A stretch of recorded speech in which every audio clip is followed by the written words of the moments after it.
이 사연을 쓰는 이유는 제가 욕먹어도 싼 여자라서 그럽니다. 사람은 역시 착하게 살아야 하는데 저는 정말 욕먹어도 쌉니다. 참여하는 심정으로 글을 씁니다. 정말 반성하는 마음으로 한자 한자 글을 쓰고 있으니 제 마음을 조금이라도 이해해 주시면서 사연 들어주셨으면 감사하겠습니다. 저는 40대 여자예요. 지금은 조용히 숨죽여 살고 있지만 한땐 남편과 단둘이 단란한 가정 이루며 살고 있었죠. 남편이랑 인연이 아주 독특해요. 소위 말하는 생명의 은인 관계였습니다. 저랑 생명이 연관된 건 아니고요. 남편이 저희 친정아빠 생명을 구해주었어요. 아빠가 저수지에 낚시하러 가셨다가 어찌저찌 해서 물에 빠지셨는데 남편이 물에 빠진 친정아빠를 구해줬고 덕분에 두 분은 인연이 돼서 자주 어울리시다가 자연히 집에 놀러도 오고 그러다가 저랑 눈이 맞아서 결혼까지 하게 됐어요. 진짜 참 재미있는 인연이죠. 친정아빠 역시 자기의 생명의 은인인 남편을 기꺼이 반갑게 사위로 맞이해 주셨고 그렇게 부부의 관계를 맺었죠.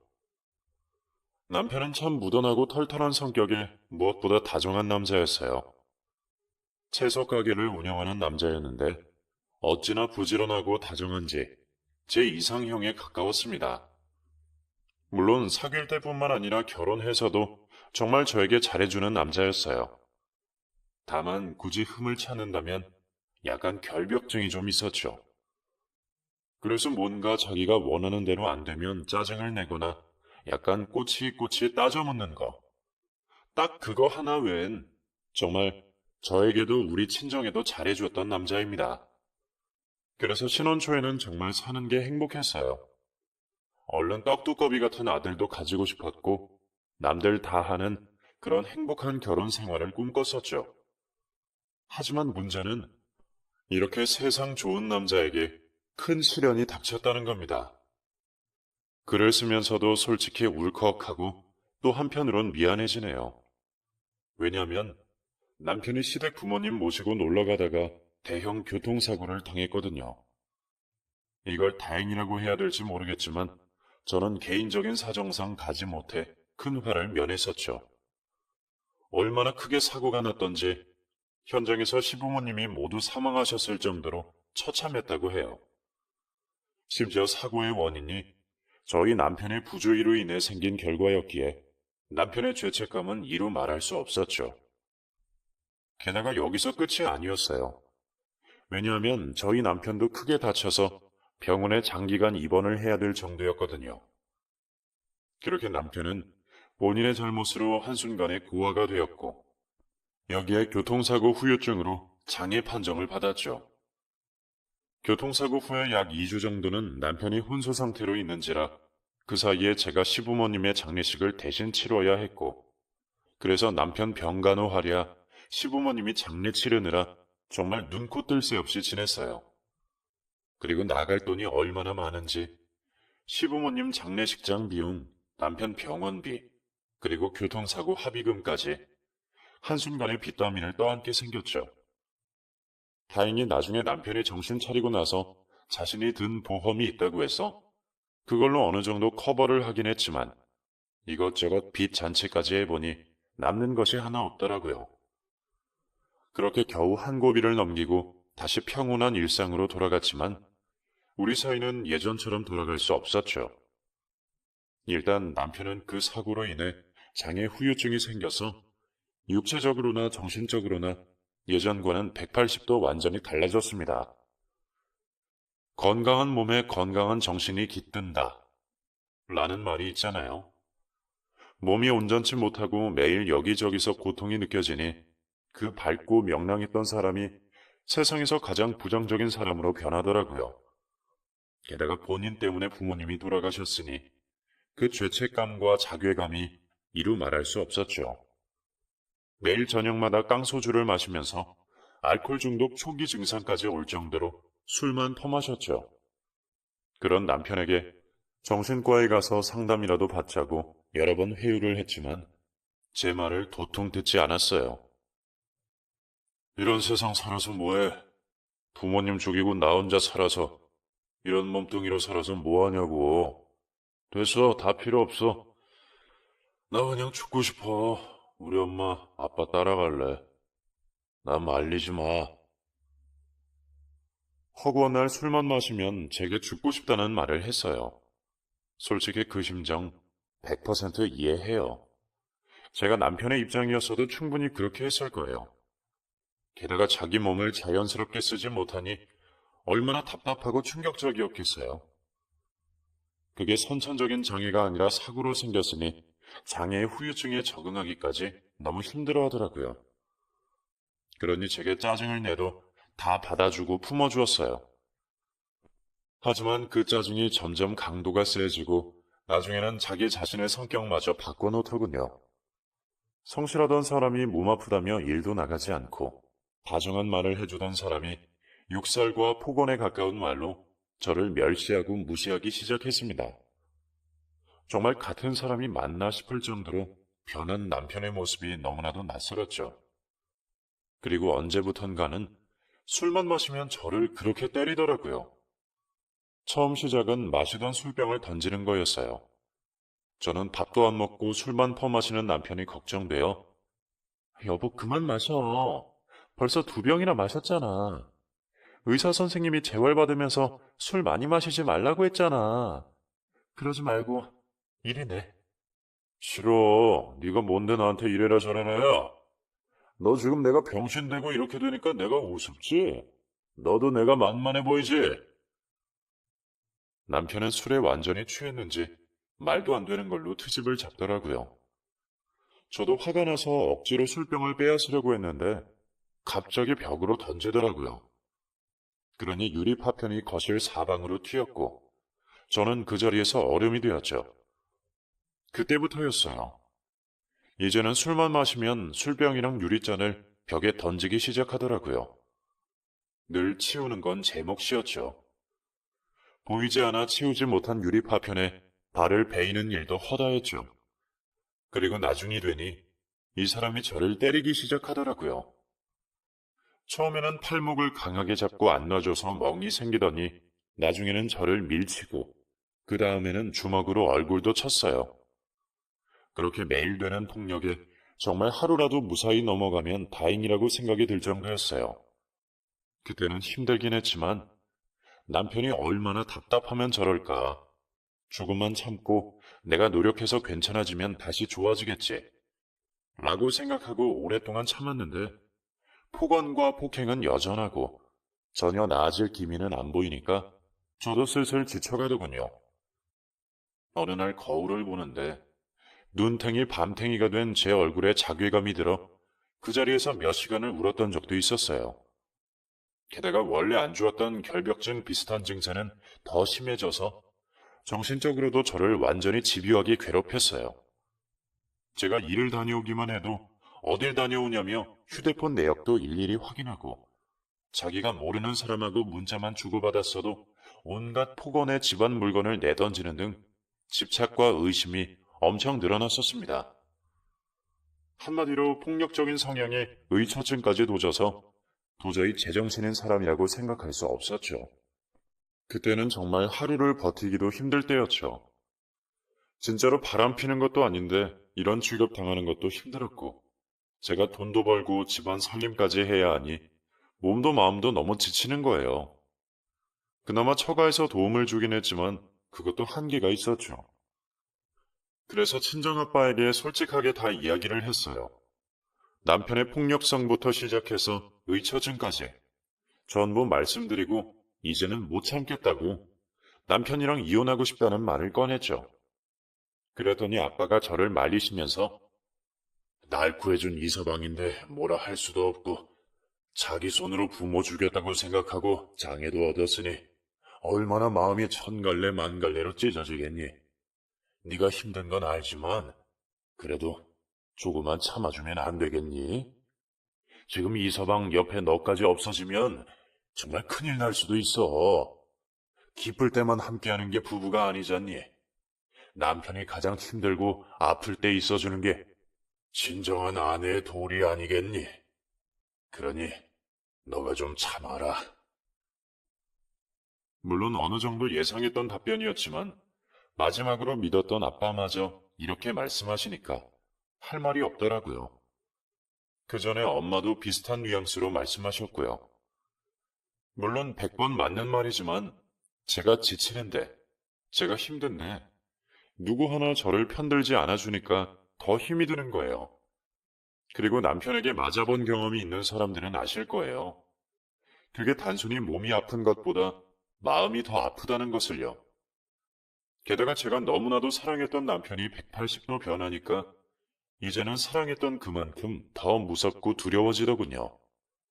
마음이 휑해서 그런지 저도 방황의 시기를 겪게 됐어요. 그때 이미 치료비며 뭐며 이미 통장 잔고가 완전 바닥을 치고 제가 여기저기 파트타임으로 알바를 하며 돈을 벌 때라서 저의 몸과 마음은 완전히 녹아버린 상태였어요. 집에서는 남편에게 시달리고 밖에서는 일하면서 사람들에게 시달리니 하루하루가 제겐 지옥 같았어요. 그러다가 자연히 내 이야기를 들어줄 사람을 찾게 되더군요. 마침 그때 저를 위로해준 남자가 있었어요. 지금 이 사연을 접하는 분들은 설마 바람 핀 거야? 이러실 수도 있는데 맞아요. 부끄럽지만 잠시나마 마음을 다른 남자에게 주고 말았습니다. 제가 알바하는 곳에서 알게 된 사장님인데 제 사정을 알곤 이것저것 챙겨주시곤 했죠. 몸이 망가진 남편이 일을 안 하니 제가 생활비며 대출금이며 모든 가계를 책임져야 했는데요.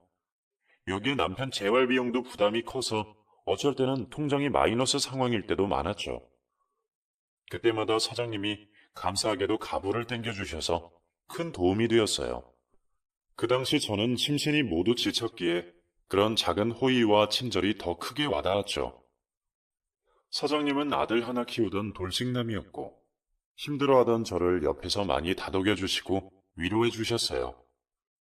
저는 뭔가 따스한 손길이 그리운 나머지 그 남자의 다정함에 잠시 취해버리고 말았습니다. 맞아요. 욕먹어도 쌉니다. 그런데 그땐 이런 마음이 들었어요. 바람 피지도 않는데 바람 폈다고 욕먹느니 차라리 진짜로 피워보기나 하자. 참 바보 같은 생각이었죠. 하지만 그땐 도망칠 곳이 없고 늘 슬픈 생각만 들다 보니 누군가의 따스한 말 한마디, 따스한 도움에 마음이 홀라당 넘어가고 말았어요. 그렇게 진짜로 바람을 피게 되니까 오히려 더 홀가분하고 마음이 가볍더군요. 물론 남편한테 들키지 않으려고 집에 들어갈 때는 주고받은 문자, 통화 내역을 철저하게 지우고 또 그분에게도 절대 먼저 연락하지 말라고 신신당부를 했어요. 하지만 그렇게 감춰도 결국 탄로나게 되더라고요. 꼬리가 길면 밟힌다는 말처럼 나름 철저하게 숨긴다고 생각했지만 다 들통나버렸죠. 재활치료를 하며 어느 정도 건강을 되찾은 남편이 하루는 저한테 내가 오늘 당신 일하는 마트에 내가 잠깐 갔다 왔거든. 뭐라고? 갑자기 왜? 언제 왔었는데? 그냥 갔다 왔어. 당신 일하는 것도 궁금하고 또 산책하면서 하체도 좀 키울 겸 해서. 근데 어떤 놈이랑 아주 다정하대. 아, 마트에서 일하는 분이야. 그리고 아이도 있는 남자고. 이제 의심 좀 그만해. 지겹지도 않아? 이러다가 나까지 죽을 판이야. 의심이라고 했어? 어이가 없네. 내가 지금 의심만으로 이런 이야기 한다고 생각해? 갑자기 속이 뜨끔하더군요. 예전처럼 그냥 휴대폰 목록이나 보는 수준이 아니었습니다. 남편은 뭔가를 확실히 알고 있는 듯이 말하는 거예요. 그러면서 하는 말이 내가 증거도 다 가지고 있어. 오리발 내밀지 마.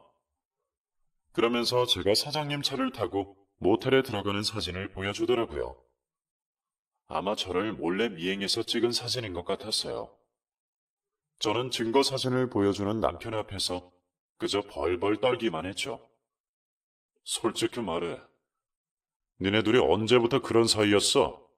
어? 나 병신 되고 나서니? 아니면 그 전이야? 말해. 빨리 말하라고 이년아. 정말 무서웠습니다. 물론 저는 입이 10개라도 할 말은 없어요. 그렇게 입 다물고 고개 숙이고 있으니까 얼굴에 또 소주병이 날라오더라고요. 다행히 옆으로 스쳐 지나가긴 했지만 이러다가 남편에게 죽을 것 같았죠. 남편은 소주병을 던지고도 분이 안 풀렸는지 집안을 이리저리 돌아다니면서 저를 때릴 물건을 찾더라고요. 그래서 저도 모르게 틈을 봐서 바로 집을 뛰쳐나오고 말았습니다. 그때 그 상황에 남편의 무서운 눈빛과 욕설, 그리고 정말 저를 어떻게 할 것만 같은 몸짓만 생각하면 아직도 오금이 저릴 정도입니다. 그렇게 전력 질주로 집안을 뛰쳐나와 바로 택시를 잡아 타고 친구네 집으로 갔어요. 택시 안에서 보니 신발도 못 신은 채 맨발이더군요. 택시기사는 무슨 일이냐며 경찰서로 가주겠다고 하는데 일단은 괜찮다고 말한 뒤에 친구 집에 가서 하룻밤 신세를 졌습니다.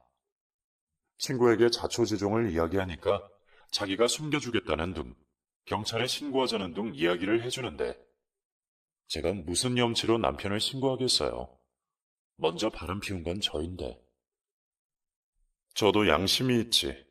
차마 신고까지는 할 수 없었죠. 좀 잠잠해지고 남편의 이성을 되찾으면 용서를 구하려고 생각을 했죠. 그 친구는 마트에서 친해진 동갑내기 노처녀라서 혼자 살고 있었고 남편은 알지 못하는 친구였거든요. 며칠간 신세는 질 수 있겠다고 생각했는데 하지만 그게 신의 한 수라고 해야 할지 아니면 신의 악수라고 해야 할지 모르겠네요. 왜냐면 정말로 그 집에 신세를 지면서 제 인생이 완전히 바뀌게 됐거든요. 남편은 제가 어디 숨어 있는지 모르니까 친정집이며 제 친구들 집을 다 찾아다녔나 봐요. 한마디로 말해 들쑤시고 다닌 거죠. 평소 남편이 저에게 어떻게 행동했는지 아는 친구들은 몰라요. 이러면서 남편을 보내고 난 후 저에게 따로 연락을 줬어요. 모두들 하나같이 조심하라며 충고해 주는데 다들 비슷한 상황을 곁들이는 거예요. 근데 네 남편 눈이 완전히 돌아갔더라? 진짜 무슨 짐승 같더라고. 성질난 짐승이야. 일단 꽁꽁 숨어 있어. 이런 상황에서 남편한테 잡히면 큰일 나겠더라. 그 말을 들으니까 더욱더 무서워서 남편을 피하게 됐고 더 숨게 되더군요. 그 사이에 남편이 전화도 몇 번 했고 다른 번호로도 계속 전화를 했지만 아예 무시하거나 차단해버렸어요. 심지어 전화가 우연이 됐을 때는 제가 싹싹 빌었어요. 여보, 나 찾지 마. 나 당신 무서워. 그냥 일단 서로 좀 생각할 시간을 가져야 해. 당신 무서워서 난 못 찾아가겠어. 너 어디야? 그러니까 어디냐고. 네가 나한테 이럴 수가 있어? 내가 얼마나 너한테 잘해줬는데 지금 어딨냐고? 그 말이 무서워서 얼른 끊어버렸어요. 하지만 그럴수록 고민은 깊어졌어요. 친구 집에서 앞으로 어떻게 해야 하나. 매일매일이 숨막히더군요. 그 사이에 남편은 바람핀 남자를 찾아가서 이미 대판 싸운 후였고 남자는 우리 남편 무섭다며 바로 마트 그만두고 잠적을 했다는 겁니다. 그 후로 여지껏 그 남자와는 얼굴도 마주친 적 없어요. 솔직히 미안하더군요. 저 때문에 봉변을 당했다는 생각도 들고 한편으론 남편에게 미안하기도 하고 어쨌든 하루하루가 지옥 같은 날들이었어요. 함부로 나갈 수도 없었고요. 어디서 남편이 나타나서 저를 어떻게 할지 모른다고 생각하니 머리카락이 쭈뼛쭈뼛 서더라고요. 그렇다고 마냥 친구 집에만 있을 수도 없고 그 사이에 친정엄마한테 연락이 와서 이 서방이 우리 집 뒤집고 갔어. 무섭다. 혹시나 우리 집에 더 큰 해코지 할까봐 무서워. 그래도 생명의 은인이라 이번엔 넘어갔지만 이젠 어쩔 수가 없구나. 이러시더군요. 저도 그 말을 들으니까 이젠 어쩔 수가 없겠다는 생각이 들어서 경찰에 신원보호 요청을 하고 남편을 신고라도 해야겠다는 생각이 들었어요. 근데 참 양심이 걸리고 남편한테 미안하고 온갖 감정이 섞이는 거예요. 솔직히 여러분 같으면 안 그러시겠어요? 남편을 차마 신고한다는 건 너무 죄 짓는 기분이 들어서 미치겠더군요. 그래서 친구가 이럴 땐 너도 한잔하며 마음을 달래라면서 근처 호프집으로 가자고 했어요. 설마 무슨 일 있겠어 라는 심정으로 술 한잔하고 결심하자는 생각에 친구랑 같이 호프집에 가서 맥주 한잔하고 있는데 모르는 번호로 연락이 오더군요. 남편 때문에 모르는 번호는 받질 않고 있었는데 계속 전화가 오길래 조금 의심이 들었어요. 그리고 왜 그런 느낌 있잖아요. 이 전화는 받아야 할 것 같아. 이런 느낌이 들어서 전화를 받았더니 형수님! 이라는 말부터 들리더군요. 순간 남편이 아는 사람을 시켜서 전화를 했구나. 아차 싶더라고요. 전화를 끊으려는데 수화기 너머로 전화 끊지 마세요. 형수님 지금 병원으로 오셔야겠어요. 이러는 겁니다. 이게 뭔 소리인가 싶어서 들어보니 남편이 지금 교통사고를 당해서 병원에 입원해 있는데 사망을 할 것 같다는 겁니다. 순간 머리가 띵해지더군요. 이게 뭔 소리인가 싶었어요. 남편 후배라는 사람 말로는 남편이 술 마시다가 제가 있는 곳이 어디라고 제보를 받고 같이 저를 잡으러 가는 도중에 뺑소니 차량에 치여 병원에 왔다는 거예요. 지금 의식이 없다면서 빨리 와달라며 병원 위치를 알려주더군요. 그 전화를 끊고 나서 심장이 두근두근거리고 이걸 어떻게 해야 하나 정신이 아득해지더군요. 근데 그걸 앞에서 다 듣고 있던 친구가 야, 그거 다 구라야. 내가 소설을 써도 이거보단 잘 쓰겠다. 너 꼬셔내려고 그러는 거니까 가지 마. 네가 하도 손에 안 잡히니까 네 남편이 머리 쓰는 것 같은데 절대 믿지 마. 게다가 너 어디 있는 줄 알고 지금 쫓아오고 있었다며. 그게 말이 되니? 뭐 좋다고 거길 자진해서 잡혀주려고 가냐? 가지 마. 쿵쾅거리던 심장이 친구 말에 싸늘하게 식더라고요. 하긴 이게 무슨 말도 안 되는 경우겠어요. 괜히 후배 말 믿고 병원 갔다가 남편 마주치면 저 정말 큰일 날 수도 있잖아요. 게다가 술도 이미 한 잔 한 터라 그냥 무시하고 그 번호도 차단해버렸죠. 그냥 남편이 해도 해도 너무하다는 생각만 하고 있었죠. 근데 정말 저에겐 뼈아픈 과거가 돼버렸어요. 며칠 후에 친정에서 전화가 와서 이서방이 죽었단다. 이걸 어떡하냐? 나도 이제야 소식 들었네. 이러는 거예요. 순간 하늘이 무너지는 생각이 들더군요. 너무 제가 바보 같았습니다. 그냥 피하기만 하다 보니 남편 마지막 가는 길을 지키지 못했다는 죄책감에 미칠 것 같았어요. 그래서 남편이 어디에 묻혔냐고 물었더니 엄마는 글쎄, 이서방이랑 같은 회사에서 일하는 후배한테 연락이 와서 나도 사망 소식만 들었어. 그때 그 후배를 이야기하는 것 같아서 일부러 전화를 찾아서 후배에게 연락을 했죠. 그랬더니 후배가 하는 말이 형수님, 섭섭합니다. 어떻게 형님 두고 바람 피신 것도 모자라 임종도 안 보러 오셨어요? 일단 제가 잘 보내드렸으니까 그냥 그렇게 아시면 될 것 같네요. 그러곤 전화를 뚝 하고 끊더군요. 너무 미안해서 눈물이 멈추지 않는 겁니다. 저같이 나쁜 년은 죽어도 마땅하다는 생각이 들더군요. 그래서 솔직히 해서는 안 되는 짓까지 벌이기도 했습니다. 그나마 친정 식구들이 일찍 발견해서 가까스로 다시 살아났어요. 저 같은 사람이 살아서 뭘 하나. 남편에게 이렇게 몹쓸 짓 한 제가 미웠어요. 하지만 엄마가 울면서 저를 말리더군요. 너까지 이렇게 떠나버리면 그게 부모에게 할 짓은 아니잖니. 그리고 네 남편도 이걸 원하겠어? 너라도 잘 살아야지. 이러면서 엄마가 울며 불며 저를 설득하는데 저도 그 말씀에 마음이 움직였습니다.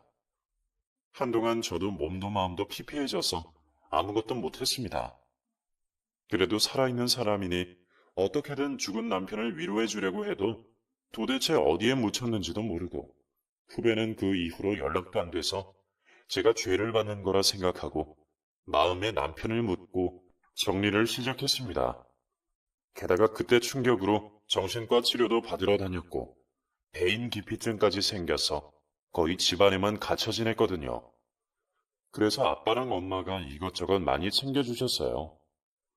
일단 남편이랑 살던 집은 전세라서 전세금 빼서 작은 원룸으로 이사가서 혼자 지냈어요. 그리고 남은 돈으로 도움 줬던 친구들에게 성의 표시를 했고요.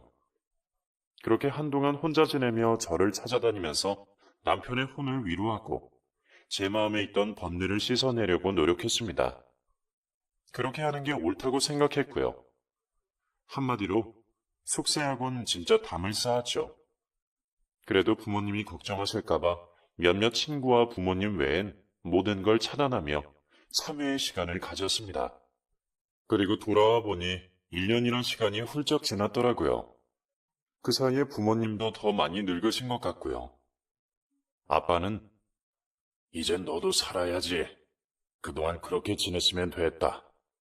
네가 이서방한테 맡고 있었을 때 아빠가 못 도와줘서 미안하다.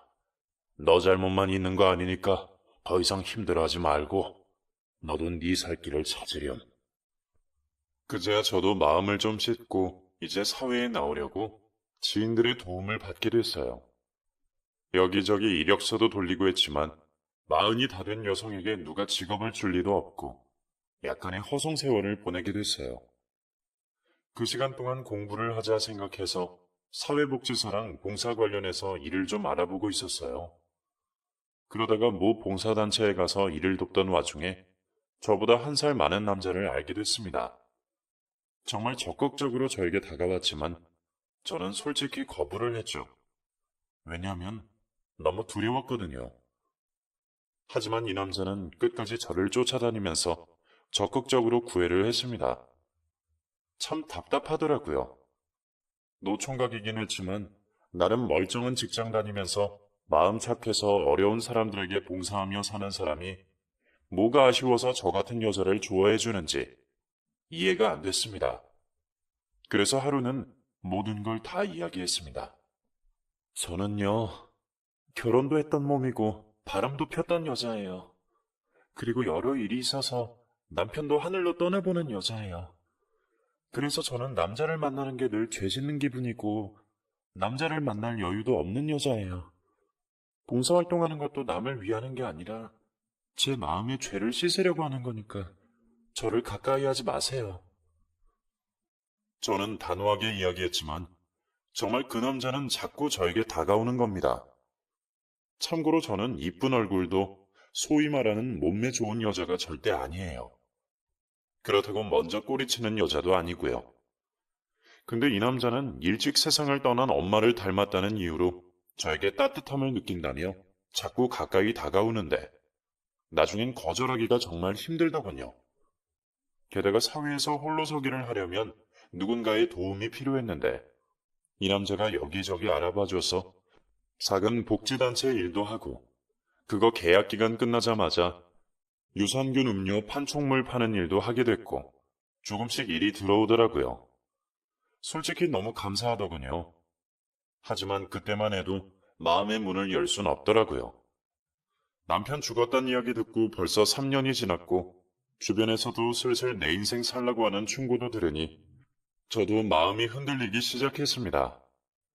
솔직히 어디에 묻혀 있는지도 모르는 남편이고 한때 저에게 폭언과 폭행을 일삼았던 남편인데 이 정도로 참여했으면 나도 할 만큼은 했다는 생각이 들었어요. 그렇게 생각하니까 또 한편으론 마음이 가벼워지더군요. 역시 사람이란 마음먹기 달린 건가 봐요. 그동안 마음 한구석을 꾹 하고 누르고 있던 일들이 조금씩 풀리는 기분이 들고 그때 3년 만에 처음으로 색깔이 화려한 옷을 한 벌 샀네요. 매번 옷을 사더라도 검은색이나 아니면 단조로운 회색 계열이었는데 화사한 옷으로 오랜만에 기분을 내니까 저도 살아있다는 생각이 들었어요.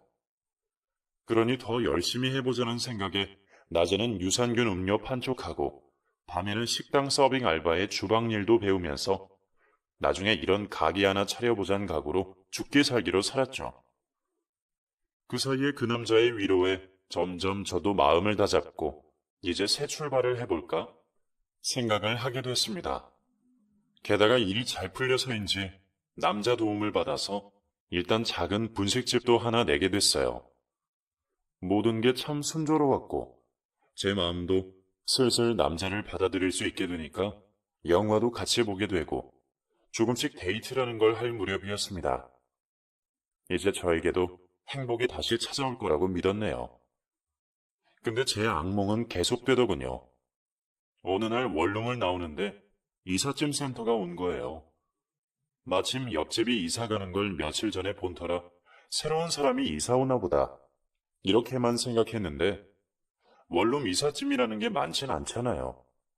그래서 직원 한 명이 짐을 나르는데 방 주인처럼 보이는 사람이 같이 돕고 있더군요.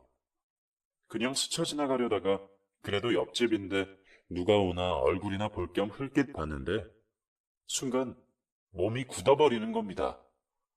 왜냐하면 바로 이사 오는 사람이 죽은 전 남편하고 너무 똑같이 생긴 거예요. 보는 순간 저도 모르게 여보 하고 부를 뻔했거든요. 그만큼 생김새가 너무 비슷해서 잠시 멍하니 쳐다보고 있었죠. 근데 이 남자는 흘낏 저를 보더니 관심도 주지 않고 이삿짐을 나르는 거예요. 혹시나 해서 말을 걸어봤죠. 새로 이사 오시나 봐요? 네. 딱 한마디만 했는데 순간 느낌이 딱 오는 겁니다. 죽은 남편하고 목소리도 너무 똑같아서 저도 모르게 남편 이름을 부르면서 혹시 아니냐고 했죠. 그랬더니 그 남자가 어이없다는 듯이 웃으면서 제가 아는 분하고 엄청 닮았나 보네요. 아닙니다. 근데 생김새도 목소리도 똑같아서 그 말을 도저히 못 믿겠더라고요. 그 이후로 그 남자를 유심히 살펴보기 시작했죠. 아무리 봐도 죽은 남편처럼 보이는데 이 남자는 저에게 눈길조차 주지도 않는 겁니다. 얘기를 듣자 하니 근처 피혁 공장 직원이라고 하던데 그건 뭐 중요하지 않았어요. 도대체 죽은 남편이랑 쌍둥이 마냥 너무 닮은 남자가 제 옆집에 산다는 게 너무 껄끄럽더라고요. 근데 이 남자가 딱히 저에게 해코지한 것도 없고 그렇다고 저에게 치근덕거리는 것도 아니고 자주 보는 것도 아니었습니다. 어쩌다가 마트나 근처 편의점에서 한두 번 볼까 말까였어요. 그것도 일주일에요. 거의 존재감이 없을 정도였죠. 그래서 이 이야기를 만나던 남자에게 했더니 세상 참 넓고 신기한 일 많아. 정말 엄청 닮았나 보네. 그냥 당신이 더 그렇게 믿는 걸 수도 있으니까 너무 신경 쓰지 마. 솔직히 기분 같아선 집도 옮겼으면 하는데 곧 결혼하면 신혼집 구해야 하는데 그 전에 괜히 짐 빼려면 귀찮으니까 나중에 신혼집 구할 때까지만 좀 견뎌. 이러더군요. 저도 그 말이 맞다고 생각했고요. 그래서 그냥 옆집 남자는 잊고 살아야겠다고 생각하고 그냥 열심히 하루하루 살고 있었어요. 근데 얼마 안 지나서 드디어 일이 터진 거예요. 그날 퇴근하고 와서 혼자 TV를 보며 시간을 보내고 있는데 낯선 번호로 전화가 오더군요. 처음엔 안 받을까 했다가 그래도 간혹 유산균 단골 손님이 다른 사람 소개해줘서 연락 오는 경우가 있는 터라 혹시나 하는 마음에 받았는데 수화기 너머로 너무나도 낯익은 목소리가 들리는 거예요. 나야. 피가 얼어붙는 느낌이 확 드는 겁니다. 마치 세상 모든 게 겨울이 된 느낌이었어요. 바로 전 남편 목소리였죠. 제가 아무 말 못하고 약간 멍하니 있으니까 수화기 넘어 전 남편이 계속 말을 하더군요. 잘 지냈지? 연락처 하는데 시간이 오래 걸렸네. 나 없는 동안 잘 지내고 있었다며? 이야기는 들었어. 난 이제 다 용서했어. 그리고 이제 나도 새롭게 시작하고 있고. 그러니까 우리 다시 시작하자. 무서웠습니다. 도대체 죽은 사람이 어떻게 해서 살아난 건지도 모르겠거니와 어떻게 전화를 할 수 있는 건지 알다가도 모르겠더군요. 그래서 장난치지 마. 너 누구야? 옆집 사는 남자 맞지? 당신 우리 남편처럼 위장해서 나한테 접근한 거 맞지? 지금 당장 나와! 이러면서 전화를 끊고 옆집 문을 두들겼죠. 근데 아무도 없는 건지 아니면 알고도 안 나오는 건지 모르겠지만 당연히 기척조차 없는 겁니다. 순간 내가 무슨 짓을 하는 건가? 멍해지면서 무섭기도 하고 도저히 이 집에 못 있겠더라고요. 근데 또 문자가 오는 겁니다. 조만간 찾아갈게. 우리 대화로 풀어보자. 나 반성 많이 했어.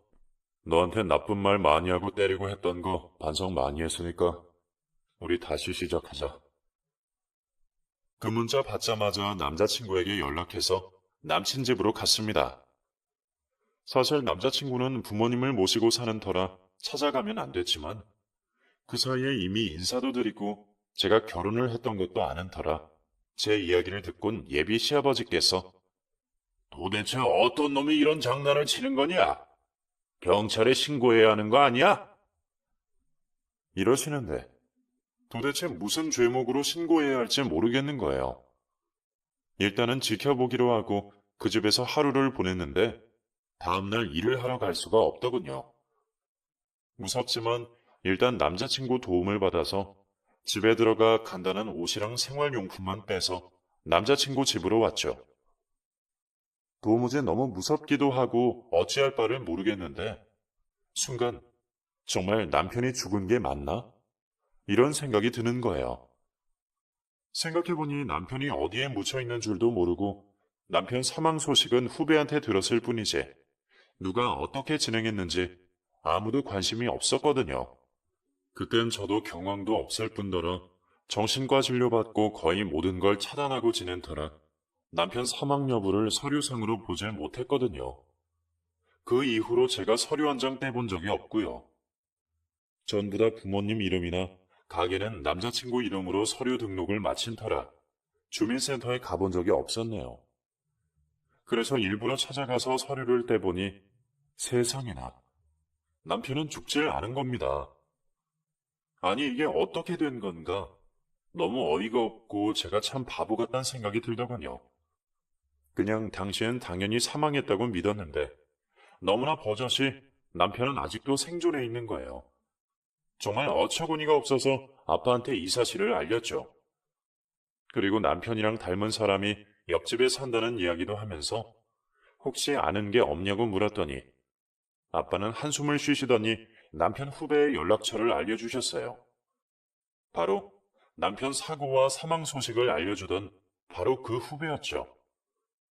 3년 전에 통화한 후배 연락처까지 간직한 아빠가 대단하다는 생각이 들었죠. 그래서 연락 후에 그 후배를 만났습니다. 후배는 저를 보자마자 드디어 올 게 왔구나라는 투로 왜요? 이제야 죽은 사람 찾으려고요? 이러는 겁니다. 도대체 어떻게 된 거냐고 물었더니 후배는 어차피 이렇게 된 거 알려주겠다는 식으로 술술 이야기를 해주더군요. 남편은 실제로 교통사고로 입원을 했었고 그때 후배가 전화했을 땐 정말 병원에서 의식이 없었다고 합니다. 근데 후배 입장에선 제가 병원에 오질 않으니까 너무 괘씸했다고 해요. 그리고 다음날 정신을 차렸는데 기억을 일부 못했다고 해요. 정말 괘씸해서 가만히 있을 수 없고 도대체 코빼기도 안 비칠 수가 있을까? 열받아서 남편이 죽었다고 거짓말을 했다고 합니다. 이래도 안 올 거야? 하는 심정으로 말이죠. 근데 그 연락을 엄마가 받자마자 저한테 했는데 제가 연락을 못 받은 거예요. 그러니 시간도 이미 지났고 나중에 제가 후배랑 통화할 땐 이미 후배는 이 여자 안 되겠네 라는 심정으로 대꾸도 안 했었다고 하더군요. 근데 더 충격적인 사실은 나중에 저희 아빠랑 후배가 통화가 됐는데 아빠한텐 진실을 말했다는 거예요. 근데 아빠가 어차피 이렇게 된 거 그냥 죽은 걸로 하고 앞으로 우리 딸 앞에 나타나지 않게 해줘요. 대신 내가 치료비랑 생활비는 어느 정도 내겠습니다. 라고 했다는 겁니다. 정말 너무하더군요. 그 후에 남편은 기억을 되찾자마자 저를 찾았고 수소문 끝에 저를 찾아내서 이렇게 옆집으로 이사를 온 거라는 겁니다. 생각보다 깊은 후배의 분노심도 무서웠지만 아빠가 알면서도 거짓말을 하셨다는 것도 무서웠습니다. 물론 저를 위한 조치였겠지만 감정이 좀 복잡하더라고요. 물론 모든 게 제가 잘못했던 거죠. 근데 일은 거기서 끝난 게 아니에요. 이제 다 밝혀지니까 남편은 점점 노골적으로 자신을 드러내기 시작했어요. 제가 일하는 분식집에 찾아와서 이젠 장사도 할 줄 아네? 이러는 겁니다. 순간 너무 무섭더군요. 그래서 제가 왜 이러냐고 따지니까 우린 부부야. 도대체 뭐가 문젠데? 요즘 딴 놈 만나고 다니더니 우리가 부부란 사실 잊은 거야? 또 바람 피는 거야? 이러면서 또 저를 올가매는 겁니다. 저는 그런 거 아니라고 싹싹 빌면서 난 당신이 죽은 줄 알았어. 그리고 난 충분히 사과했고 이젠 제발 날 잊어줘. 그냥 우리 이혼해. 제발. 무슨 소리야? 난 그럴 생각 없고 이젠 나도 몸이 많이 좋아져서 일할 수 있고 돈도 많이 모아놨어. 이제 당신만 있으면 돼. 그러니까 같이 있자. 당신이 왜 여기서 다른 남자랑 있는 건지 이해가 안 돼. 하지만 다 용서한다니까? 저는 소름이 끼치는 거예요. 남편에겐 제가 바람폈던 몇 년 전 기억 외엔 그 중간이 없는 거였습니다. 그래서 제가 당신 처음 이사 왔을 때 왜 나를 모른 척했어? 라고 물어보니까 솔직히 당신이 계속 어떻게 하나 궁금해서 시침이 뗀 거지. 그래서 중간에 몇 번 마주쳤을 때도 모른 척한 이유가 그거야? 그럼 당신이 나한테 어떻게 하나 살펴본 거지. 근데 대놓고 바람피고 있더구만.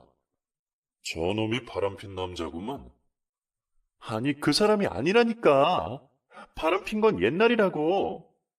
그럼 바람을 2번이나 피는 거네? 너 진짜 나쁜 년이구나. 바람이 아니라 난 지금 만나는 사람이랑 결혼할 거라고. 결혼? 내가 있는데 무슨 결혼이야? 미쳐도 단단히 미쳤네. 기억이 없는 남편 눈으론 제가 만나는 남친이 불륜 상대로 생각됐던 거죠. 도저히 대화는 이어지질 않고 점점 시끄러워지니 동네 사람 와서 구경하고 점점 부끄럽더군요. 어쩔 수 없이 경찰에 신고하고 난리를 치니까 동네 사람들은 더 모여드는 겁니다. 근데 남편은 너무나도 젠틀하게 제 아내입니다. 그냥 부부싸움이에요. 죄송합니다. 이러면서 오히려 주변 사람들을 안심시키더군요. 근데 모여든 동네 사람들 중에는 제가 사귀고 있는 남자가 있는데 갑자기 남편 운운하는 사람이 있으니까 이상한 눈초리로 보는 겁니다. 마침 경찰도 와서 조사해본다고 하더니 다른 피해도 없고 법적으로 부부니까 별다른 조치를 취하지도 못하고 그냥 가는 거예요. 남편은 완전히 의기양양해져서 당신 자꾸 날 거부할 거야? 법도 이젠 날 어떻게 하지 못해. 이러면서 본격적으로 들이대는 겁니다. 그러면서 가게면 가게, 아침에 가는 유산균 대리점에도 나타나서 저를 쫓아다니고 매일매일 얼굴을 들이밀며 본인이 남편이라고 알리고 다니니까 주변 사람들의 수군거림이 심해졌어요. 심지어 가게 손님 중 한 분이 결혼한 여자가 대놓고 남자를 만나고 다니면 어떡해. 요즘 동네에 소문이 안 좋아. 이러는 겁니다. 게다가 남자친구도 저에게 남편 죽었다더니 이렇게 버젓이 살아있고 혹시 당신 옆집으로 이사 온 것도 대놓고 만나려고 그런 거 아니야? 무슨 말이야. 그런 거 아니야. 아니, 살아있는 남편도 죽었다고 거짓말하는 여자가 그런 거 하나 눈 깜짝하고 못 속이겠어? 내가 당신 말을 어떻게 믿어? 이러면서 저에게 이별을 하자고 하더군요. 너무 억울했습니다. 게다가 기억이 돌아온 남편은 계속해서 저를 용서해 줄 테니 다시 오라고 하며 이젠 대놓고 저를 찾아오는데 저는 무섭더라고요. 게다가 아빠의 판단 실수로 일이 점점 커지니까 아빠는 스스로 나쁜 행동까지 하셔서 생명까지 위독해지시기도 했습니다. 어렵사리 다시 살리긴 했지만 아빠는 내가 괜히 그때 그런 짓을 벌여서 너한테 몹쓸 짓을 한 것 같구나. 미안하다. 이러면서 병실에서 우시는데 너무 괴로웠습니다. 동네에서 남편 두고 바람핀 년으로 소문나서 가게 장사는 망할 판이고 유일하게 경제적으로 정신적으로 도와주던 남자친구는 저랑 이별을 했고, 아빠도 정신적으로 힘들어하시며 우울증에 시달리고 저는 다시 너무 괴로웠습니다. 남편은 제가 바람폈지만 용서해주겠다고만 하니 미치겠더라고요. 더 이상 가족에게 있다간 민폐일 것 같고, 그렇다고 동네에 있다간 사람들 눈총 때문에 견디기 힘들어서 짐 싸들고 지금 사는 지역으로 이사를 왔네요. 근데 이사 온 지 한 달쯤 됐나? 엄마한테 연락이 왔어요. 네 전 남편이 이혼하자고 서류 보내왔다.